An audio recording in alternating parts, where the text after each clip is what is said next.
We are delighted to see you all. My name is Anne Mariñez Lora, and I'm a research assistant professor at the Crown Family School of Social Work, Policy and Practice at the University of Chicago. I'm also the chair of the Coalition Convening Planning Work Group. As a coalition, we want to acknowledge with respect and gratitude all communities and Indigenous people, particularly the original peoples that still reside here. We are living in very challenging times where it seems we are grappling with injustices, inequities, racism and prejudice, and tragic loss at every turn. We are not gathered here today to discuss the many lives lost to gun violence in the heart-wrenching examples of the last weeks. However, we cannot ignore them and do want to pay homage to the loss of cherished young and older lives and to their families with our intentional acknowledgement of recent events and those directly affected by them. As a coalition, we realize there is always work to be done, experiences that need to be shared, voices that need to be heard, and actions that need to be taken, all with the purpose of increasing our understanding, maintaining our humanity, and working towards making changes for the better. The title of today's convening is Race and Immigration Status, the impact of this intersection on health, mental health, and adjustment outcomes among forcibly displaced populations. The discussion of our speakers and moderator will focus on the impact of inequitable reception and treatment of refugees experiencing global displacement and a call for compassionate and fair responses for non-Christian and refugees of color. Before starting, I want to thank the other members of the Convening Planning Work Group, Maria Ferreira, Virginia Quiñones, Dana Rush, Kanjit Gurma, and Daisy Diaz-Strong for their contributions to our gatherings. I also want to thank our co-sponsor, the Center for Community Health Equity at DePaul University and Rush University, and Van Drury, Executive Director of the Chicago Education Advocacy Cooperative, for providing all our tech support. Thank you again for making time to join us today. I also want to quickly share with you the format of today's convening. Our wonderful panel of speakers will each have a chance to talk. This will be followed by a Q&A. You will be muted for the duration of today's event. Please submit your comments and questions via the chat box to me. Now, I'm delighted to introduce our moderator, Amy Hilado, an assistant professor at the Crown Family School of Social Work, Policy and Practice at the University of Chicago and co-chair of the Coalition's Forced Migration Work Group. Amy will introduce our speakers. Good morning, everyone. It's such a pleasure to be with all of you to discuss such an important topic. Our first speaker today will be Dr. Falu Rami. She's currently working as a military and family life counselor in Germany. So thank you for joining us. I know it is evening hours in Germany now. In addition, Dr. Rami is an independent consultant and practitioner and provides services such as leadership consultation, disruptive management consultation to organizations and employees during critical incidents, asylum psychological evaluations, country condition reports, and counseling. Dr. Rami is a human rights and social justice activist, and her practice, consultation, advocacy, collaboration, policy interest, presentations, writings, and research reflects this work. Dr. Rami is actively involved in the American Psychological Association and is co-chair of COVID-19 interdisciplinary task force groups, such as the Immigrant and Refugee Community Working Group and the Legal Issues Advocacy Work Group. She is a dear friend, a dear colleague. It is such a pleasure to welcome you to the panel. Dr. Rami, please take it away. Thank you so much for the warm welcome and for inviting me, and welcome to all of those joining today. Okay, let me try to see if I can get my screen up.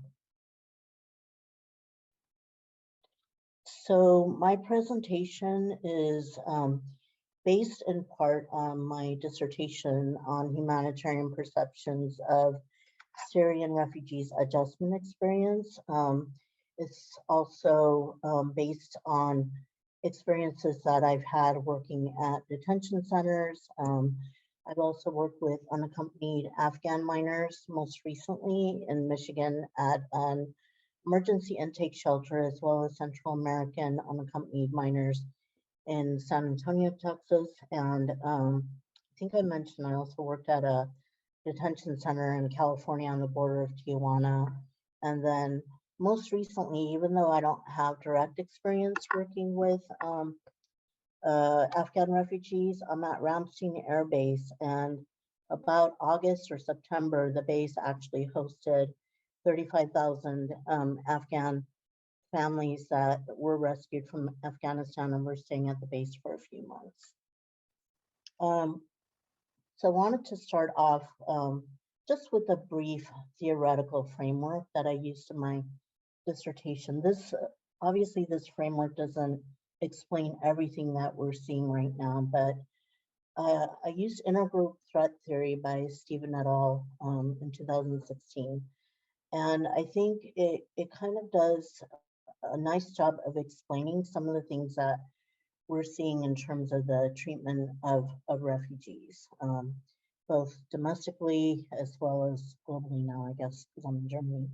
So in essence, what it says is realistic threat is a competition for resources. So refugees are seen as a threat when they're competing for resources. So it talks about housing and employment, but another thing that I see in terms of competition for resources that we see in the States, and that was also happening in Europe, is a competition between different refugee groups to be able to stay in Europe as well as in the States. We've seen that with the Afghan refugees most recently, and how that maybe might have pushed away other refugees that had been waiting for long periods of time. And we're seeing that now in Europe with the Ukrainian refugees that Poland and other European countries are accepting, and in doing so, they're pushing out Afghan refugees that have been here for years. And then the other piece of the theory is symbolic threat. And what this says basically is there's a fear that one's group will somehow diminish or cease to exist if they accept a refugee group, because it's going to change their values, their culture, their way of life, their belief systems, and basically how life exists. And then according to my dissertation, of course, there were other factors that shaped attitudes towards refugees that wasn't always so cut and dry like this. So maybe their shared history of poverty, ethnic and religious background, their shared refugee history, etc., could also influence attitudes towards refugees. I also use the integration framework. This was based out of England, and it basically says integration is influenced by the policies that are in place towards resettlement and migration. And so how is achievement and access viewed in 4 key sectors? So what is access to employment, housing, education, and health resources, but also what are host country citizens' assumptions and practice of these areas? Like what kind of assumptions and practice do they have towards refugees and migrants having citizenship and rights? What opportunities are there for social connection between refugee groups and the host community citizens, as well as within those groups? And what kind of structural barriers exist for refugees and other migrants, such as language, cultural, and the local environment? All these things, as we know, influences integration. So this is a little discombobulated, so please bear with me. Current EU policies and history. So currently, Europe is facing its 4th refugee crisis, which started around 2011. And this started due to several failed states, and it started increasing in 2014, 2015, due to the war in Syria. As a result of this, they enacted policies, and refugees started taking more risky Mediterranean journeys to Europe, which started increasing in 2015.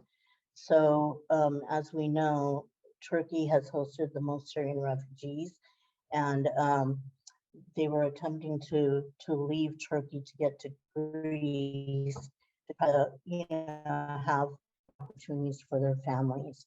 And so in 4 years, there's been approximately 18,000 people that have lost their lives as a result of their journeys.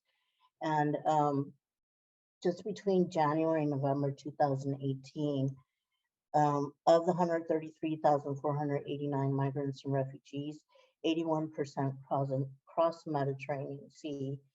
And so they've used a different Western Mediterranean route because the route to Greece got blocked, and I'll talk about that a little bit later. So now they're starting to go more into Spain. So so part of the reason they stopped going to Greece is because the EU adopted an agreement in March of 2016 with Turkey to try to stop irregular migrants from Turkey going into Greece. And so some of the things that they offered Turkey was they told them that if they took the returned refugees from Greece, they would take in thousands of Syrian refugees. They also offered them visa-free travel, and they also gave them financial aid, and they promised them an opportunity to join the European Union. So there were a lot of incentives for Turkey to have certain refugees and other refugees returned to them, which obviously was very hazardous for a lot of the refugees. Starting in 2000, the EU has started managing migration by externalizing migration to the south and the east. So the current refugee crisis that I talked about has resulted in externalization of migration and establishment of borders, despite the fact that much of the mass influx of refugees has been due to Europe and North American decisions after World War II, such as reassigning state borders in Africa, Asia, and the Middle East, post-colonialism era, and dissolution of the former Soviet Union. EU has also controlled its borders through regulatory migration policies through Libya, Niger, and Turkey, which, as I mentioned, has resulted in dangerous Mediterranean routes and risks to migrants. And this has repercussions, as I mentioned earlier, and has resulted in the loss of probably more than 18,000 lives at this point crossing through the Mediterranean. It's also securitized its border through high-tech borders in the EU-Africa region, EU-Balkan borders, EU-Turkey, and uses technology to monitor border movements through surveillance and control. The migration policies, EU migration policies, has also resulted in anti-immigrant sentiment. So EU member states have been unable or unwilling to coordinate or manage refugees crossing its borders since 2015, roughly around the time of the Syrian war or after it. And at that time, there were 28 EU members. I haven't looked exactly how many EU countries we have right now. For those of you that were following it, Brexit was directly related to immigration and migration, because one of the criteria for being a part of the European Union is that they would take X amount of migrants or immigrants. And so the Brexit vote, I happened to be actually in Germany trying to work on my dissertation, and I was here the day before the vote. It was a very emotionally volatile, loaded vote.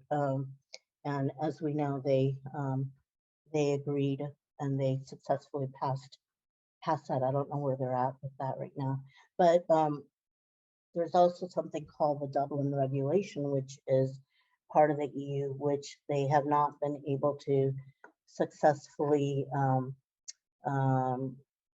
they haven't been successfully been able to enforce, because what the Dublin Regulation says is basically refugees that enter the first country in Europe, they're supposed to file asylum there, and those countries are supposed to keep refugees there.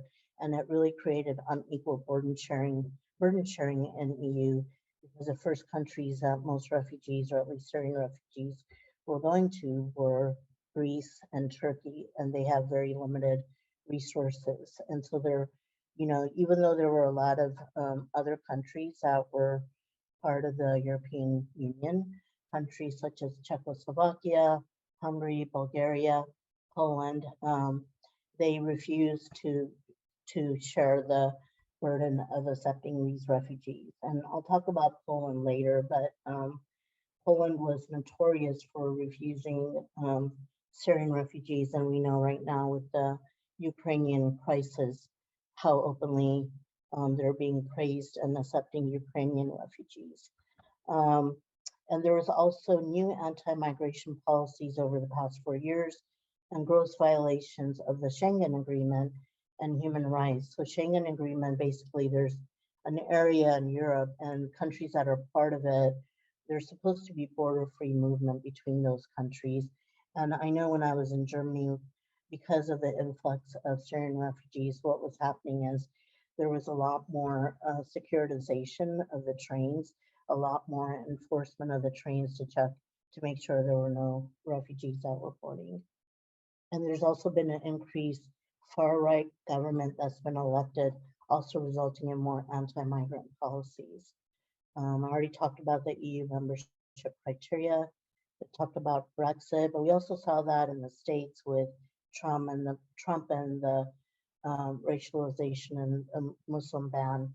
And then resettlement in Europe is, I was actually very surprised to find this out when I was doing my dissertation. It's actually a new phenomena that was not consistent and was not codified prior to 2012. So even though they accepted refugees from Vietnam, they didn't want to be held to any quotas. So they had very low resettlement numbers. So even though Germany and Sweden accepted the most Syrian refugees, prior to 2012, like between 2012 to 2014, they only resettled 300 per year, which is very low. I mean, when we compare it to the States. In 2015, it was 500. And between 2016 and 2017, despite the all the asylum applications they were receiving, they only agreed to resettle 1,600 in 2 years. And as we know, attitudes towards immigration and policies, I mentioned Hungary earlier as part of the European Union. Had a far-right government, and I talked about intergroup threat theory. They had increased anti-migrant policies and legislation since 2015 that put unaccompanied minors at risk. And some of the rhetoric that they were using is they were calling for protection of Hungarian culture, ethnic values, and boundaries for migrants. So they like really depicted migrants and refugees as dangerous. They built fences. They had border hunters for irregular migrants. And you can also see difference in attitudes in the various regions in every European country. So I was in Berlin, which was very welcoming towards Syrian refugees. But in Dresden, I think it was Dresden, it was a very different story. They had weekly protests of about 1,000 people every Monday against Syrian refugees. And I remember I met like an unaccompanied minor and a brother that was in their 20s, and they had crossed Mediterranean and they were staying at a shelter in Berlin.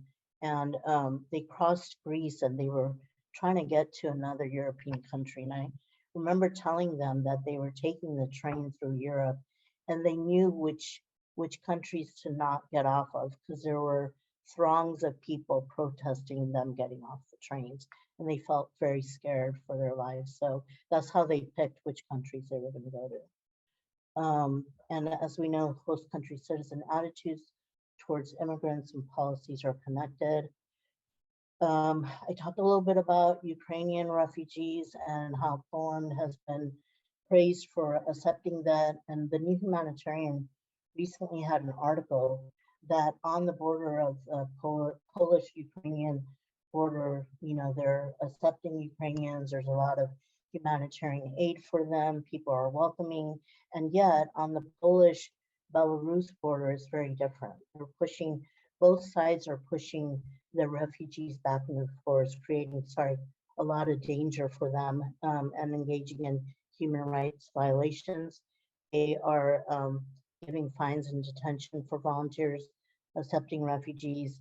And then I had already talked about Germany rescuing 35,000 Afghan refugees, but moving them to the States.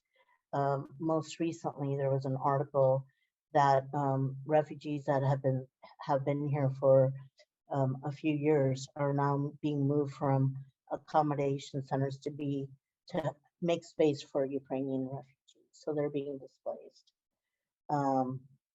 And then just really quick, I'm sorry, I didn't look at my time very well, but there was like a lot of racism and stereotypes towards unaccompanied Afghan minors that I was working with that, you know, and unfortunately I don't have much time to talk about, but yeah, I guess that's it. I've talked about my work with detention centers, criminalization of immigrants there, and then at other places. Sorry about that. Thank you. No apologies, Dr. Rami. I think that this was a wonderful start for setting the tone for our discussions today. That you spoke about the realistic and symbolic threats, about who refugees are, who these communities on the move are, and how those assumptions, those beliefs have informed policies that will directly influence the direct experiences, the daily experiences of communities that are on the move. And you've highlighted from the European Union policies to what we see on the ground in Greece and Turkey, and even your field experience across different sites in the United States. There is a universality to how it is communicated that people are not welcome, they don't belong, and there are not resources to back that up. And so it's troubling to hear it, to hear that it lives its structures within structures and within frameworks that really come down to the community level. And so to complement your remarks, we welcome Dr. Fasika Alem, who will speak to what is the real direct experience, the lived experiences of communities of color who are on the move, who are fleeing their home countries, who are seeking to rebuild their lives with safety and dignity here in the United States. Dr. Alem currently serves as the program director of the United African Organization. It's a coalition-based not-for-profit that promotes social and economic justice, civic participation, and empowerment among African immigrants and refugees here in Illinois. At UAO, Fasika leads the organization's public policy, advocacy, and community organizing work, building relationships with other organizations and coalitions both locally and nationally. Dr. Alem has over 15 years of community engagement and organizing experiences here in the Chicago area, which began with the Ethiopian Community Association of Chicago, where she served as board president from 2009 to 2012. Prior to joining UAO, Dr. Alem held a postdoc position with the National Mentoring Resource Center at the University of Illinois at Chicago, a Department of Justice funded initiative aimed at improving the quality and effectiveness of youth mentoring programs across the United States through the translation and dissemination of evidence-based practices. Welcome to the panel, Dr. Alem. Take it away. Thank you. Good morning, everyone. I'm going to share my screen to share my slides.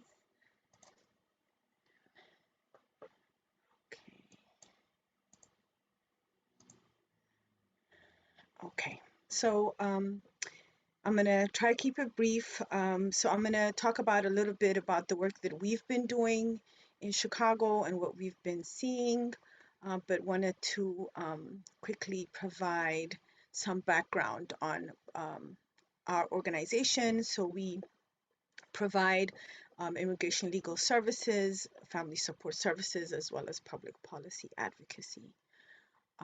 And so wanted to start, I guess, talking about what the Black immigrant population looks like in the United States. So we've seen an increasing number of Black immigrants migrating to the United States. We have, over 2 million Africans, although the larger proportion of Black immigrants in the United States come from the Caribbean. The proportion of Black immigrants that are coming from sub-Saharan Africa has been increasing a lot lately. So currently we are at 2 million sub-Saharan African immigrants. That's about 5% of the total foreign-born population, and they represent 51 countries with a range of ethnic, linguistic, and educational backgrounds. Some of the top countries for Black migration are Jamaica and Haiti in the Caribbean, and then Nigeria and Ethiopia on the African continent. And just to keep in mind that about a little over 400,000 of these immigrants there over 400,000 of immigrants that identify as Black self-identify as Black Latino. So just wanted to keep that in mind. And here just showing that the proportion of African immigrants has been increasing over the years, currently accounting for, within the last decade, accounting for 43% of foreign-born Black immigrants. And then, Black immigrants come, under a variety of categories, the largest being obviously family-based petitions. So we have, 56% of sub-Saharan Africans coming through family-based petition, and similarly, over 60% for those from the Caribbean. And you'll also see an issue that is particularly important for our community is diversity visas. Diversity visa is a particularly important immigration program for African immigrants, and has been at risk since the Trump administration. So that's an area that we do a lot of policy advocacy work in. And then you'll see 25% and 23% of sub-Saharan Africans and immigrants from the Caribbean, Black immigrants from the Caribbean, come as refugees or asylum seekers. And then we find that despite, Black immigrants have higher educational attainment than other immigrants. However, what we find is that despite these these positive characteristics that they come with, that they find themselves in poverty more than other immigrant groups. So you'll see in the charts that among Black immigrants, 14% of Black immigrants live below the poverty line, at least in 2019, compared to 19% of 11% of the US population and 13% of all immigrants. However, we also see that US-born Black Americans live, a greater proportion of them live under poverty than even Black immigrants.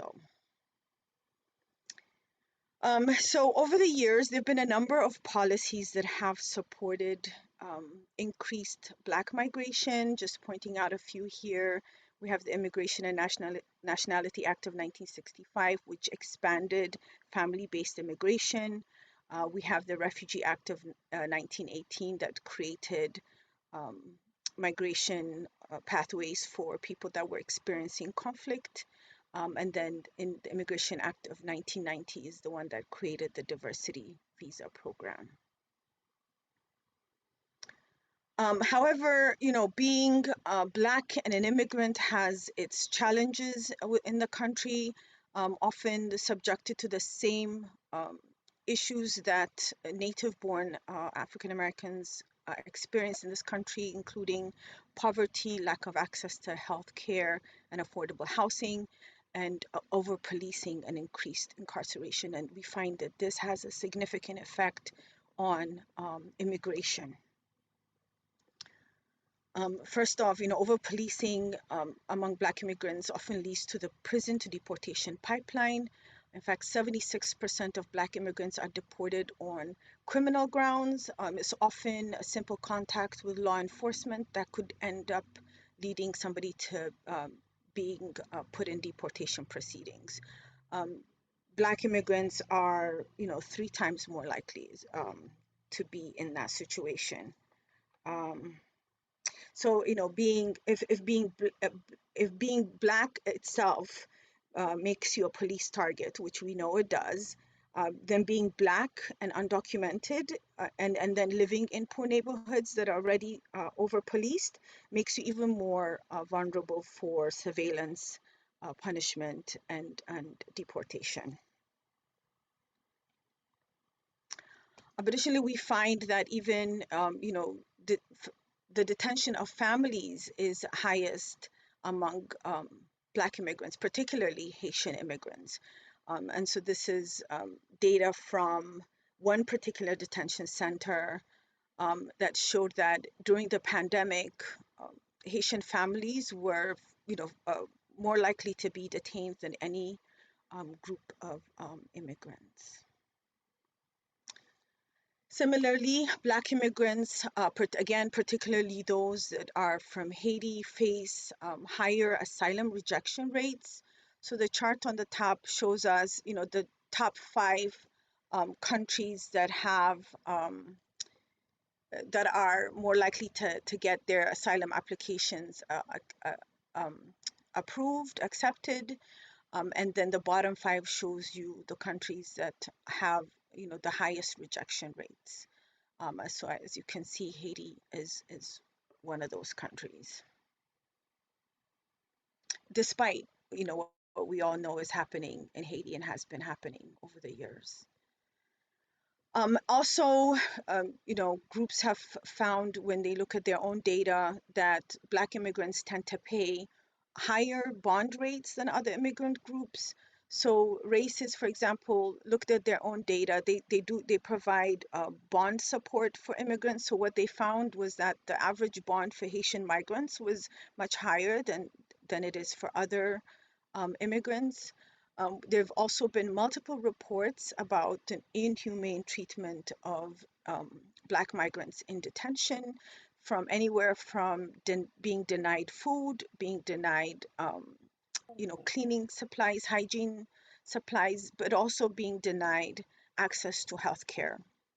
We have one of our own community members here in Chicago who was detained in Kenosha County and was very ill and was denied access to health care until he was very ill, and was even taken to the hospital and chained to the bed, right, while he was receiving treatment. So we know this it's been documented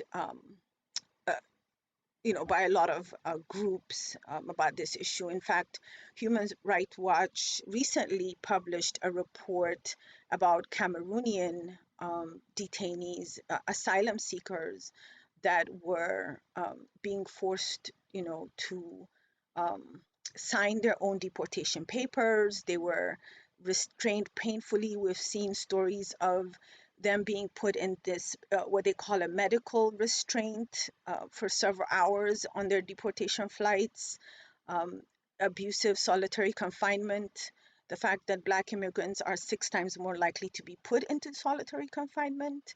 So there have been numerous documentations of these abuses while in detention. And it is very similar to the abuses that native-born African Americans face while they're in prison. So we see a lot of similarities that, quite frankly, are related to the racist system of policing within this country. And then I want to spend a little time on Title 42. That's an issue that we've been,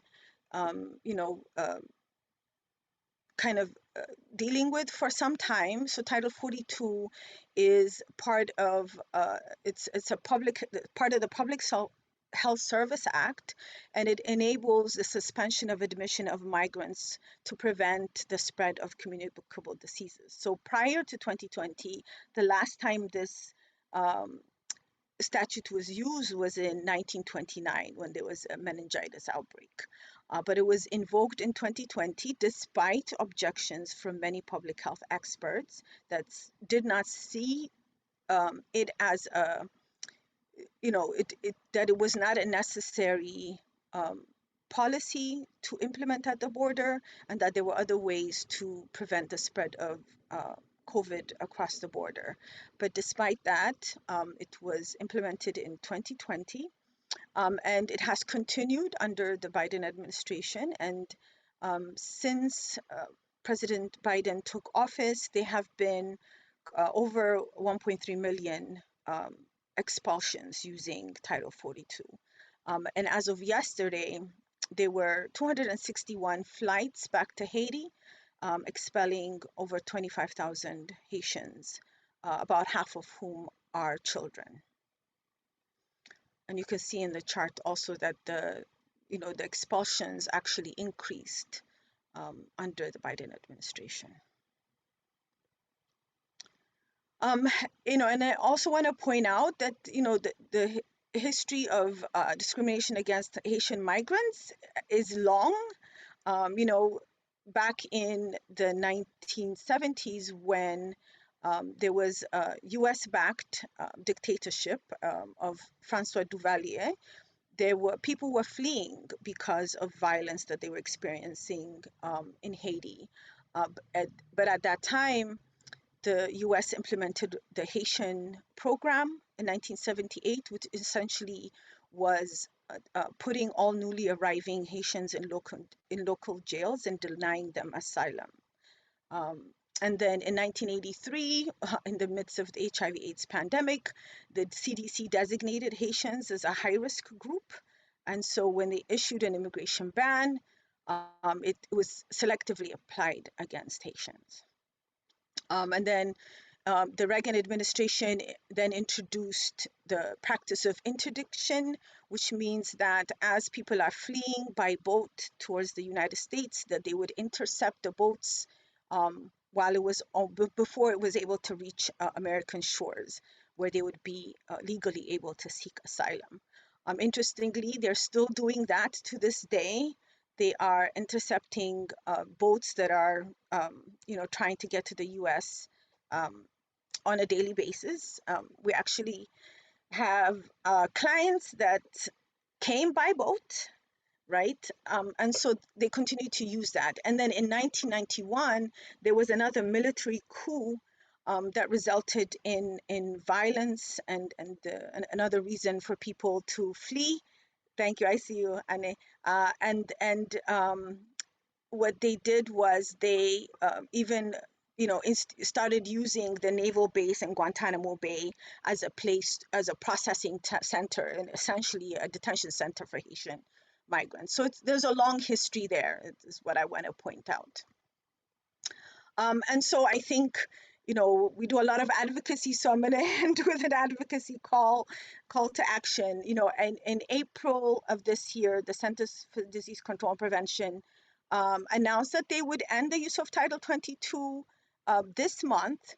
However, we're seeing that there is a reluctance. There's been pushback from a number of members of Congress not to do that. And so the White House is reluctant to do that. And in fact, they have chosen to take it to a vote in Congress to do that. And,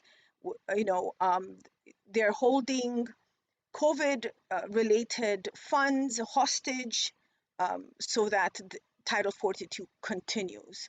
And so, but, at the same time, we're seeing that Ukrainians that are coming to the border are being exempted from Title 42 expulsions. So that's something, a grace that has not been provided to those fleeing non-European countries.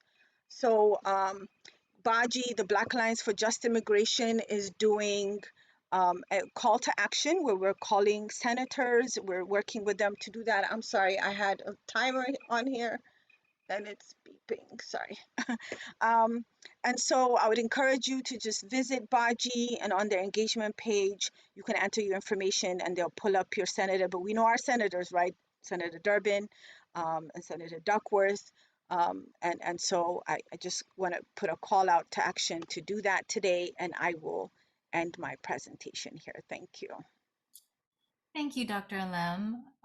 Just the numbers, the sobering data, and the dialogue that underscores not just the diversity in the communities, but the significant needs of Black immigrants in our country. I think that your slides, the trends in policing, in deportation, and the inhumane treatment that you cited in the detention centers really speaks to the oppressive systems that we live within. And so to continue the conversation around what needs to happen, how do we take action, we're going to welcome Dr. Moshood Olanrewaju. He's a tribesman from the popular Yoruba people of Southwest Nigeria. He's a community psychologist working on fundamental human rights using core community psychology competencies, including creating alternative settings, knowledge mobilization, facilitating participatory processes, critical conscientization, and applied research. His primary focus is developing socio-political capital for refugees, displaced migrants, and other marginalized communities on the move, amplifying the group's voices through advocacy, activism, action-oriented, participatory, multi-method research, social equality discourse, consultation, and community health education. Dr. Olanrewaju is currently co-chair of the Immigrant Justice Group at the Society for Community Research and Action, a part of APA Division 27. It's great to welcome you to the panel. Please take it away. Thank you. Thank you for having me. Can you guys hear me okay? Great, great. Before I bring up my slide, I don't know who's going to help us with the timer. I'm called to give the space its presence. For what it is worth, if we can do a 60 seconds of silence for these kids that were killed for no reason. So please, somebody put on the timer and let's do 60 seconds. Thank you.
Thank you for holding that moment for us. Thank you, Amy. Thank you, everyone. Thank you, Fasika. Thank you, Falu. If it's possible, I'll just say we should just jump to discussion and I can go home because they sort of covered everything, you know, already. But indulge me to bring up my slide and contribute a little bit to what they've said, and then we can, you know, jump into discussion.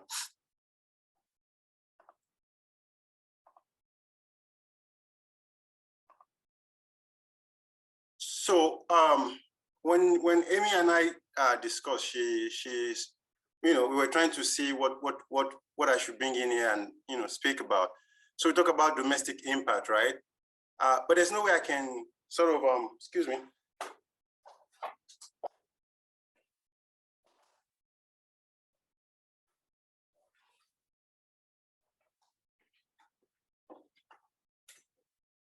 Okay, my laptop was going to die.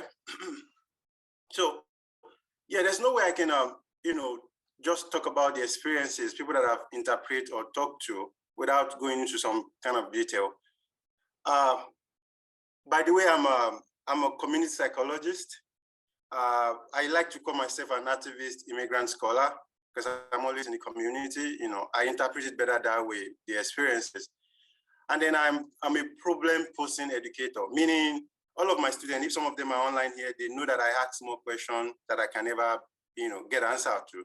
You know, that's the way my brain works. And it's gotten me into a lot of trouble, but I appreciate it that way. So my focus, my research focus is through talking to refugees and trying to gather what is going on, I do a lot of what you know, experiences, what their experiences, their perception, how they see the world, what they see, attitude, you know, their socialization, pre and post migration. I also work with civil, in a sense, how, you know, how they see their civil participation in this environment. So to get to the meat of it, since we're talking about immigration status and racism, I wanted to go back and say, well, there's a growing number of research that's agreed that there's a lot of evidence that it's not just about the migrant or refugee or, or asylum, racism is rooted in the structure and the foundation of United States. So I'm going with United States government, start with United States government and talk about the Constitution itself.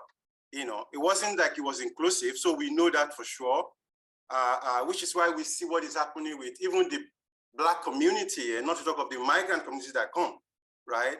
It is rooted in the Constitution, it's rooted in the justice system, it's rooted in the education system, sort of what they call ideological hegemony. It is there, it keeps perpetuating itself. We know that, the US government, fortunate enough, has so many institutions.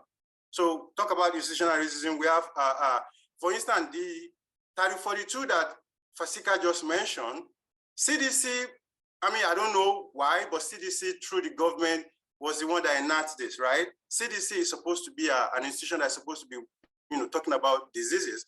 But of course, the government used them that way, and now God knows how many migrants are dead because of this, right? We have the Department of Homeland Security. We know what is happening at the southern border.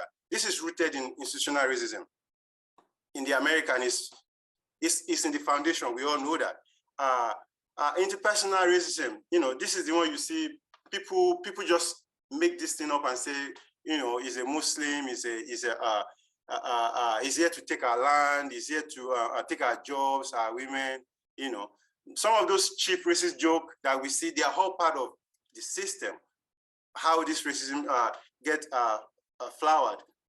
I'm an economic migrant, but I guarantee you I've heard so many things that people have said about me, even being a scholar for that matter, to my face. They're not hiding it. Some people don't even know how to interpret it, so they say it in a way, and then I have to receive it and be like, oh, okay, well, it's part of the process. Internalized racism.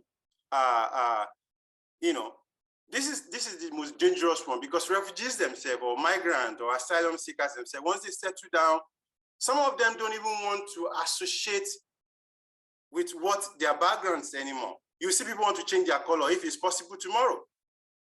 Beauty standard is judged by what they see in the settlement system and in the resettlement system here. People don't want to associate with their kins or their folks anymore. Accent, something that I'm proud of that I have. Some people want to get away with it. This is racism in its own, and I know what that has done to me, done to my career, done to my personality. But of course, these things has to be talked about. It has to be looked at. So when Fasika talk about Title 42, we know about what is happening with Migrant Protection, the ICE surveillance system, the incarceration and deportation. All of this is rooted in going back to structural racism. It starts from them. It's in the foundation of this country, right? It's unfortunately, if I can say like this, it's not only targeting immigrants. It's like it's affecting almost all the minoritized communities, right? More so for immigrants than other people, because some of them have faced so many barriers even before they get here. So it becomes a worst case in that sense.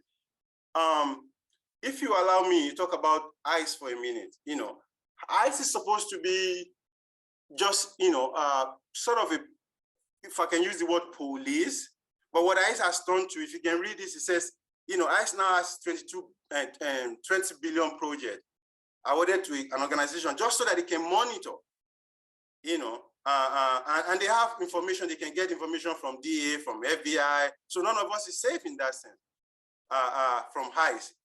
Even speaking here today, it means, if not because I'm radical in that sense, I have to watch what I say, because then something that I've done in the past can be used against me in that sense, So all of this goes back to structural racism that, whether we want it or not, the constitution of this country also is enabling that to happen the way it is happening, because that's the way it was structured.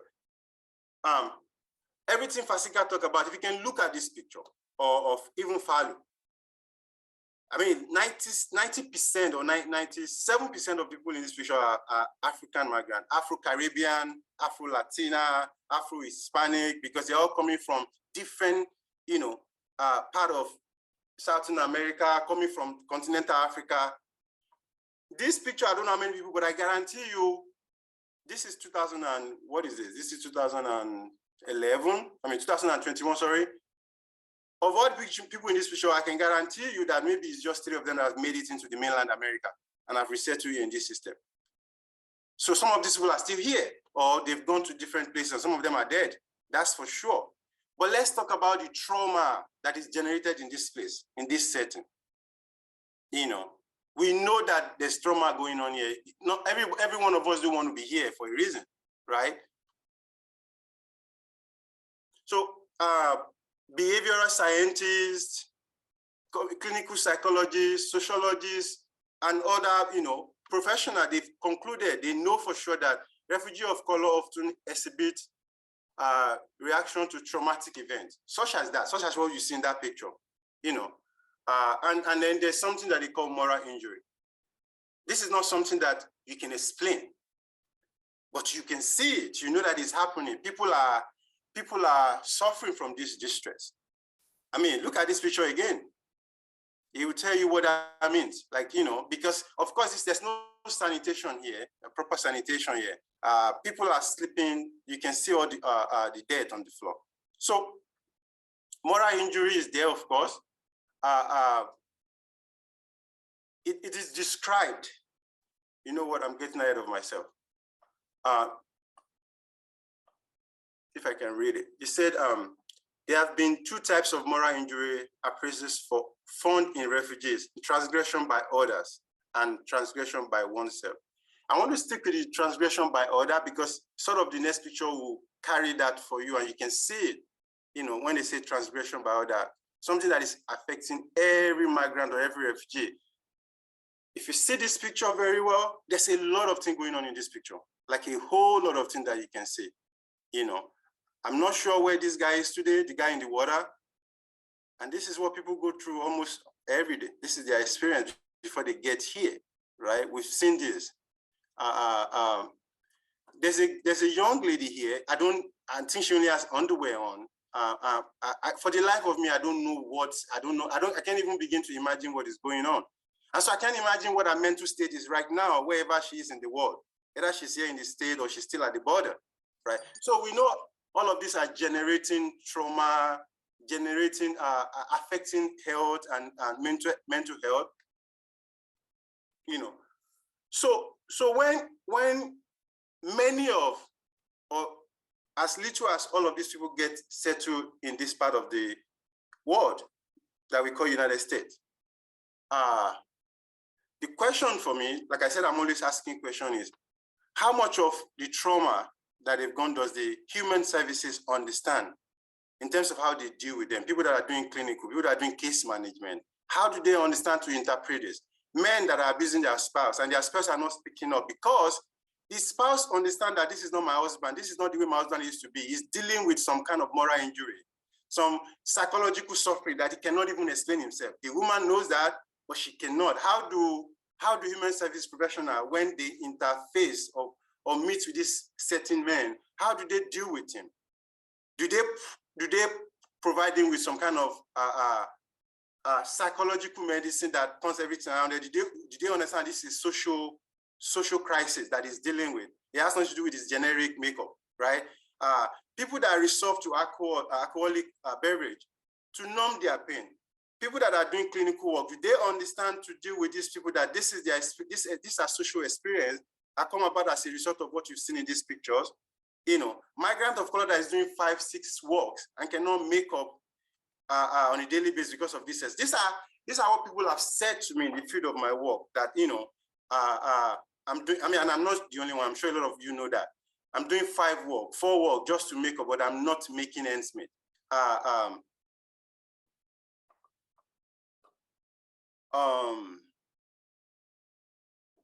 So a little bit of a story of a woman that I met about 2 years ago, and I wrote an article about her, and I've always shared this with everyone.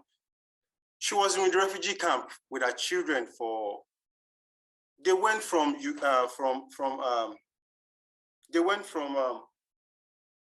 Burundi. They went from Burundi to Zambia, to Congo, So she's been their mother through this refugee camp for 7 to 8 years, right? But somehow we get to resettle her in this United States. After almost a year, DHS took her children away from her, said she don't know how to be a mother enough to these children. She has 6 children. She's 43 years old, and she has 6 children. They took all the 6 children away from her. In her community, in upstate, she's an empty shell of herself. Because all she does every day now is she's drinking. 6 o'clock in the morning. My interview with her started most time in 6 o'clock in the morning, and I had to go and stay with her just to get a sense of how she's living. 6 o'clock in the morning, she's drinking. 5 o'clock in the evening, she's drinking. She cannot, our reality is now kind of colored in that sense. So how do human services, people that are doing this work, how do they interpret this when they intersect with her, when they try to meet with her? This is very important to this work, to how we see and how we do the work we do as professional or practitioner in immigration, or even creating scholarship in immigrant justice. W.B. Du Bois said something about double consciousness. Almost 60 to 70% of African migrants, people that have gone through a lot of traumatic experience, are living this double conscious life. There's the idea of I belong somewhere else, say Africa or say Caribbean. There's the idea of here, I live here, but I don't belong here. So people are not complete in that sense, and we need to deal with that. How am I doing on time? Because so I can wrap it up with something, 2 minutes. Okay. I've been working with this idea, and I presented at a conference a couple of months ago, in fact, I think I wrote about it too, of how I think majority of the African migrants and this is not just Africa, this is the way it has been worked through the colonial system into all of our life. Migrants of color are socio-politically homeless, all of us. And so this is the idea. For the community left behind, for the community on the move, community of integration, community of return, we are all in this all together. So quick story of the Scramble for Africa, the Berlin Conference. In 1884, all the way to, I believe it's 1914, about 7 countries in Europe, they were having they were tapping into so much resources in Africa that they were killing each other.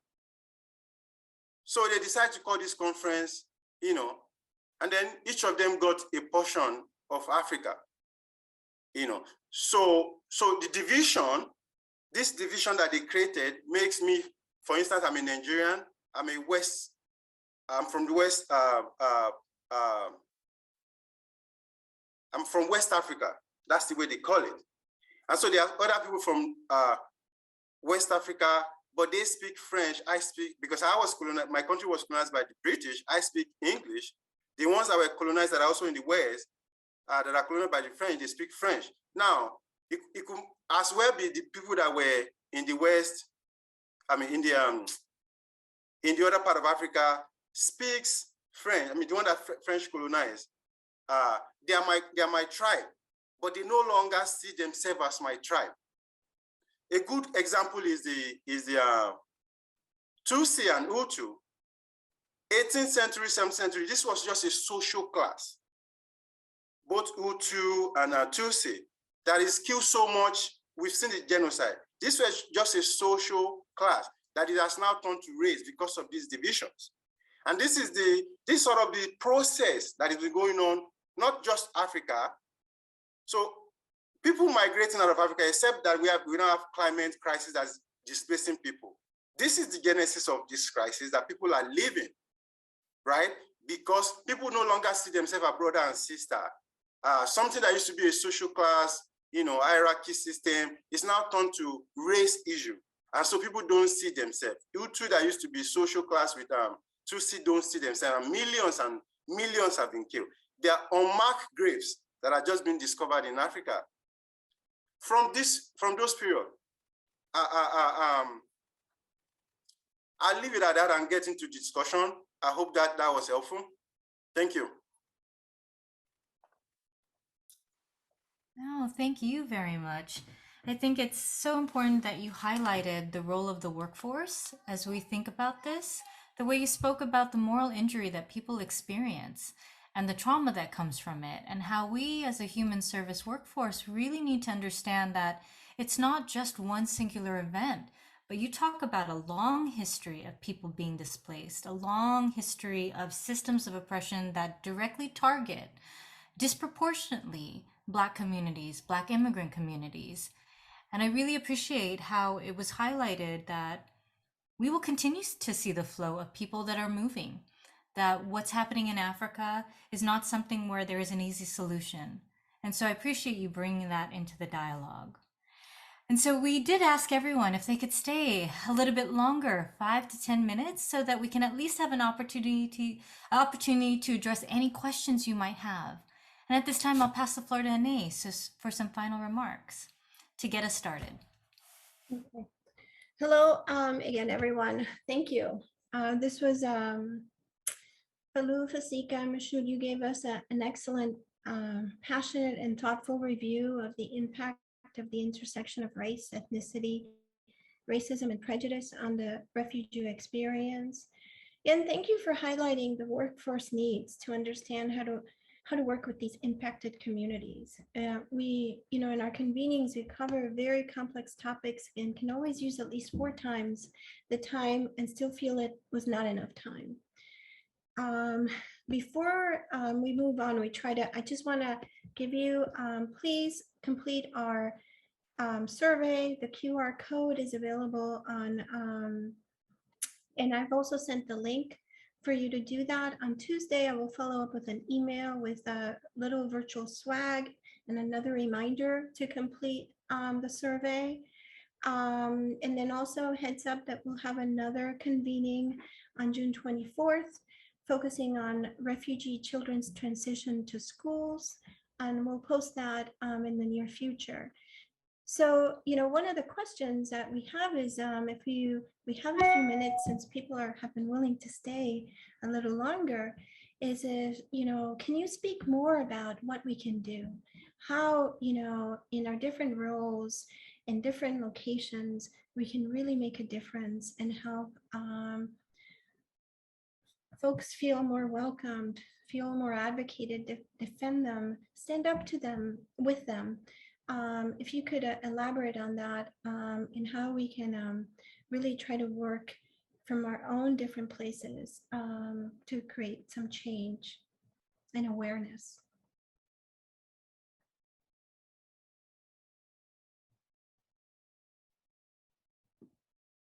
We have no specific order, so you're welcome to jump in, 3 panelists. Okay, for me, I think what I campaign for the most is we shouldn't wait for the next, can you hear me? Yes. We shouldn't wait for the next disasters to strike before we make effort. Maybe it's because I'm biased towards Africa, because I'm African. I always said, most of us professionals here, it's sort of, we need to look towards Africa itself, like, where can we help? It doesn't have to be until people get here and they resettle here before we can provide help. We know what is happening in Cameroon right now. It's probably going to turn to some kind of genocide very soon. We're not doing enough in terms of how do we create outreach? How do we kind of speak of ways to make things that we can provide into existence, right?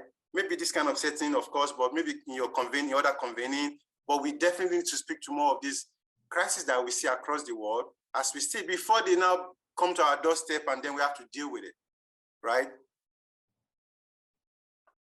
Thank you for that. Dr. Alem, Dr. Rami, Fasika and Falu.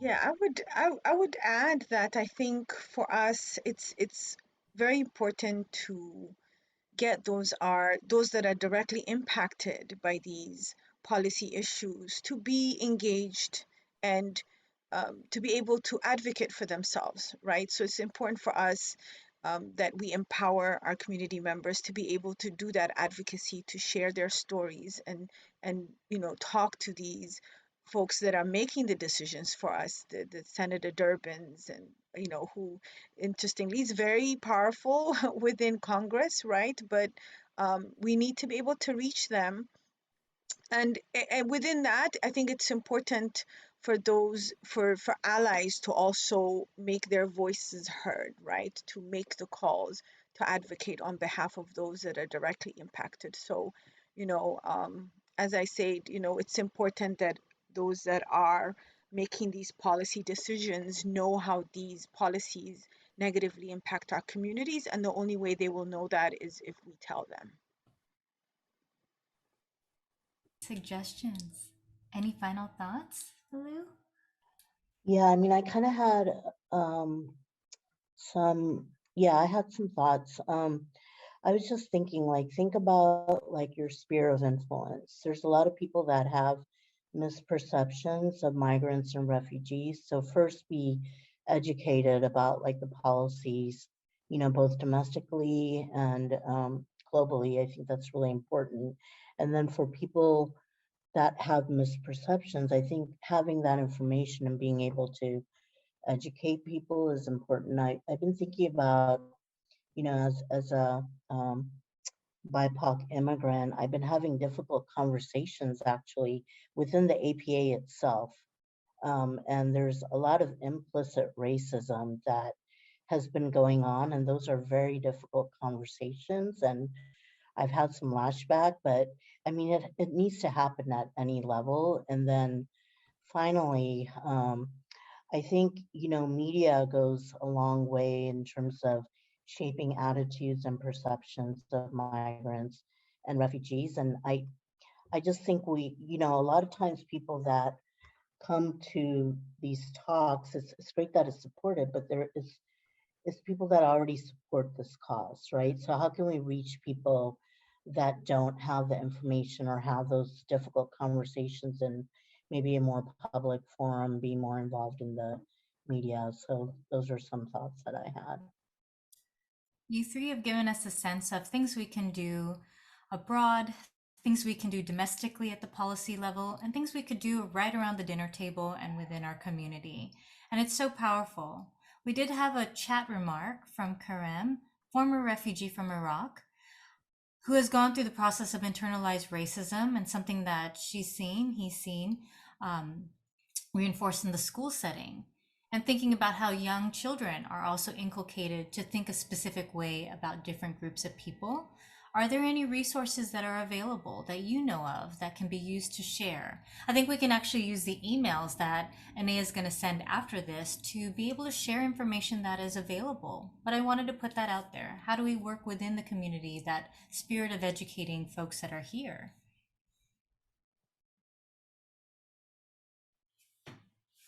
And this might be a question to pin and think about a resource and then send it to us so we can get it to our listserv. Yes. I can't think off the top of my head, but I think there was some kind of curriculum created by the National Child Traumatic Stress Association or something specific to education and working with refugee and immigrant children, and training them to be informed and trauma aware. So that could be a good resource. I don't know what it is off the top of my head, but I just remember reading about it. Falu, did you say that's from APA? No, I think it's National Child Trauma Stress Network or something like that.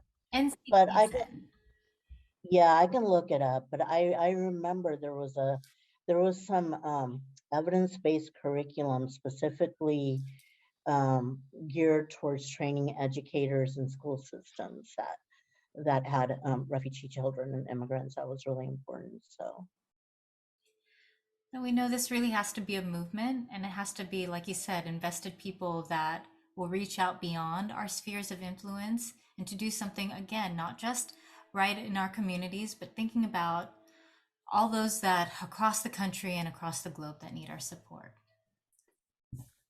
Thank you so much. I think we could have extended this for another couple of hours and still have feel that we could possibly cover both the complexity and the human suffering that we've been describing.